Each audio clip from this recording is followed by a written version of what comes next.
चलिए पार्ट 1 प्रकाश का परावर्तन या अपवर्तन मोस्ट इम्पोर्टेंट VVI क्वेश्चन जो कि 2026 के लिए है। पहला चैप्टर फिजिक्स क्लास 10। देखिए यहाँ पे क्या रहा, प्रकाश किसे कहते हैं। देखिए अच्छा देखिए प्रकाश किसे कहते हैं, तो आंसर में क्या है, उत्तर में देखिए प्रकाश एक विद्युत चुम्बकीय तरंग है जो एक सीधी रेखा में गमन करती है, जिसकी सहायता से हम वस्तुओं को देख सकते हैं। क्वेश्चन नंबर 2 की ओर चलते हैं हम। देखिए प्रकाश स्रोत किसे कहते हैं, जिस वस्तु से प्रकाश निकलता है उसे प्रकाश स्रोत कहते हैं। दोस्तों इसको तो ये आप याद कर ही लीजिएगा, इसको मोस्ट इम्पोर्टेंट क्वेश्चन है। उसके बाद जो है यहाँ 3 नंबर में आइए, देखिए क्या करा, प्रदीप्त या अदीप्तमान किसे कहते हैं, वे वस्तुएं जो प्रकाश स्वयं उत्सर्जित करती है उसे प्रदीप्त या दीप्तमान कहते हैं। जैसे में क्या है, सूर्य, तारे, जलती हुई मोमबत्ती, बल्ब आदि। इसको जो है मोस्ट इम्पोर्टेंट ये भी है, इसको भी हम घेर देते हैं। चलिए उसका क्या कहा है, अदीप्त क्या है, अदीप्त किसे कहते हैं, वे वस्तुएं जो प्रकाश स्वयं उत्सर्जित नहीं करती है उसे अदीप्त कहते हैं। जैसे में टेबल, कुर्सी, लकड़ी, घर। मोस्ट इम्पोर्टेंट क्वेश्चन ये भी है। चलिए एग्जाम्पल को अच्छा से याद कीजिए। टेबल जो है ना बार बार एग्जाम में आता है। परिकिरणन किसे कहते हैं, देखिए परिकिरणन प्रकाश की किरण जब सूक्ष्म पर पड़ती है तो वे कण प्रकाश की ऊर्जा को अवशोषित कर चारों दिशाओं में विकसित करती है, जिस घटना को परिकिरणन कहते हैं। चलिए 6 नंबर के क्वेश्चन की ओर चलते हैं। प्रकाश किरण पुंज किसे कहते हैं, प्रकाश की किरणों के समूह को प्रकाश पुंज कहते हैं या किरण पुंज कहते हैं। प्रकाश किरण पुंज कितने प्रकार के होते हैं, प्रकाश किरण पुंज मुख्यतः 3 प्रकार के होते हैं, जो इस प्रकार है। अपसारी किरण पुंज, इस प्रकार की किरण पुंज में प्रकाश की किरणें एक बिंदु से स्रोत से निकलकर फैलती है, जो उसे अपसारी किरण पुंज कहते हैं। समांतर किरण पुंज किसे कहते हैं, ऐसे किरण पुंज जो जिस पुंज में प्रकाश की किरणें एक दूसरे के समांतर होती है। यह किरण पुंज बहुत दूरी पर स्थित होती है, उसे समांतर किरण पुंज कहते हैं। चलिए तीसरा क्या कह रहा है कि अभिसारी किरण पुंज क्या है, तो इस प्रकार के किरण पुंज में प्रकाश की किरणें एक बिंदु पर आकर मिलती है या मिलती हुई प्रतीत होती है कि उसे अभिसारी किरण पुंज कहते हैं। सबसे पहले दोस्तों यह याद कर लीजिएगा कि कितने प्रकार के होते हैं, ये कितने प्रकार के होते हैं, यहाँ पे देख लीजिए मुख्यतः 3 प्रकार के होते हैं, तो आप लोग याद कर लीजिएगा। चलिए यहाँ पे आइए 7वां क्वेश्चन में क्या कह रहा है, पारदर्शी पदार्थ किसे कहते हैं, वे पदार्थ जिनसे होकर प्रकाश की किरणें आर पार कर जाती है उसे पारदर्शी पदार्थ कहते हैं, कांच, पानी, हवा आदि। चलिए इसको याद कर लीजिएगा, ये जो है। चलिए पारभासी पदार्थ किसे कहते हैं, ये याद कर लीजिएगा, वे पदार्थ जो प्रकाश का कुछ अंश ग्रहण कर लेती है और कुछ अंश आपस लौटा देती है उसे हम पारभासी पदार्थ कहते हैं, जैसे में दूध, रक्त, तेल, आँख की पलक आदि। चलिए ये जो है जैसे में इसको याद कर लीजिएगा, 3 ठो है दिए हैं। चलिए पारभासी पदार्थ किसे कहते हैं, वे पदार्थ जिनसे प्रकाश आर पार नहीं निकलती है उसे हम अपारदर्शी पदार्थ कहते हैं, जैसे में लकड़ी, ईंट, पत्थर, धातु की प्लेट आदि।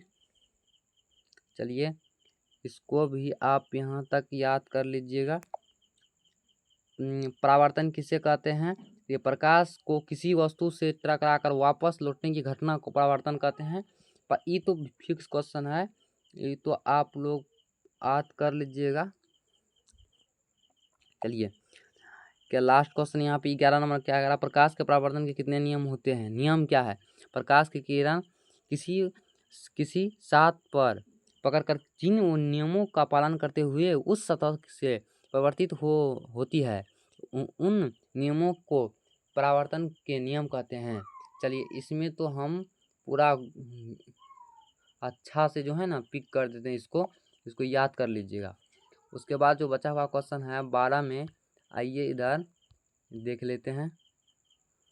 चलिए प्रकाश के परावर्तन के कितने नियम होते हैं? कितने नियम होते हैं? प्रकाश के परावर्तन के 2 नियम होते हैं जो इस प्रकार से हैं। देखिए, कॉमिक है अपतन कोण, सर्वाधिक परावर्तन कोण के बराबर होते हैं। अपतित किरण, परावर्तित किरण तथा आपतन बिंदु पर डाला गया लंब या अभिलंब तीनों एक ही समतल पर बने होते हैं।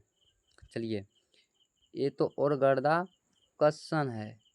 चलिए, कितने होते हैं, कितने प्रकार के होते हैं? प्रकाश के परावर्तन के 2 नियम होते हैं। तो ये दोनों नियम को अच्छे से याद कर लीजिए। अच्छे से 2 नियम है, ये दोनों नियम को अच्छे से यहाँ तक। चलिए, उसके बाद क्या कह रहा है 13 नंबर में देखिए। आपतित किरण किसे कहते हैं? किसी वह सतह से पड़ने वाली किरण को आपतित किरण कहते हैं जो और जिस बिंदु पर आपतित किरण साथ से टकराती है उसे आपतन बिंदु कहते हैं। 14 नंबर क्वेश्चन क्या? परावर्तित किरण किसे कहते हैं? आपतित किरण जिस माध्यम से टकराकर पुनः अपनी दिशा में लौट जाती है उस किरण को परावर्तित किरण कहते हैं। 15 नंबर के क्वेश्चन में क्या? आपतन कोण किसे कहते हैं? आपतित किरण तथा आपतन बिंदु पर डाले गए अभिलंब के बीच के कोण को आपतन कोण कहते हैं। चलिए, 18 नंबर 16 नंबर के क्वेश्चन की ओर चलते हैं। 16 नंबर क्वेश्चन क्या कह रहा है? देखिए तो दोस्तों, 16 नंबर के क्वेश्चन क्या कह रहा है?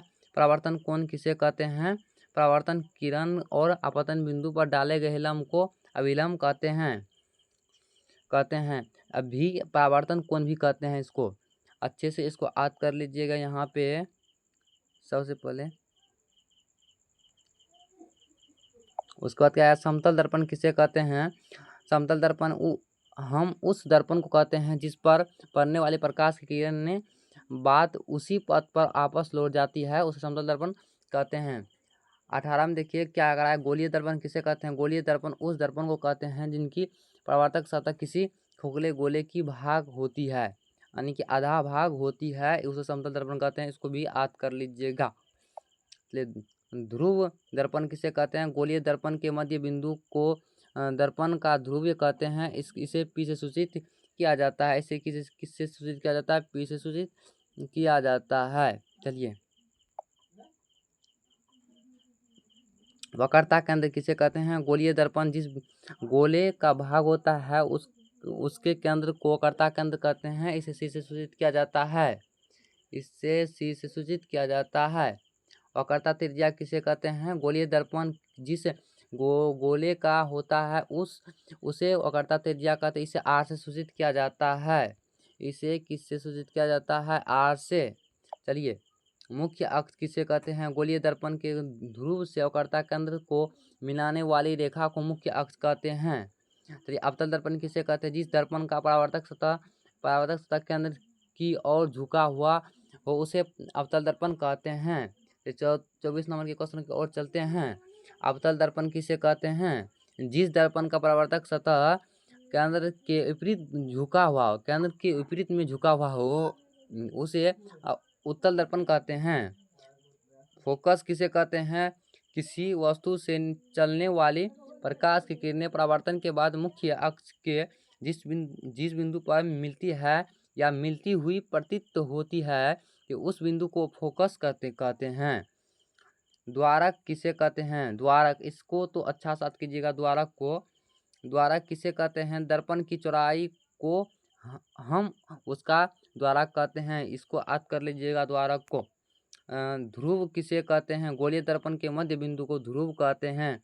मध्य बिंदु जैसे कि ये है, चलिए इसमें ऐसे कर दिए, मध्य बिंदु जो हुआ यहाँ पे उसको क्या कहते हैं? ध्रुव कहते हैं। और उसके बाद यहाँ पे देखिए इसको जो घुमा घुमा के चलता है ये बीच में, उसको क्या कहते हैं? ध्रुव कहते हैं। चलिए, समझ गए होंगे। आवर्धन किसे कहते हैं? तो आवर्धन किसे कहते हैं? वस्तु की ऊंचाई तथा प्रतिबिंब की ऊंचाई के अनुपात को आवर्धन कहते हैं।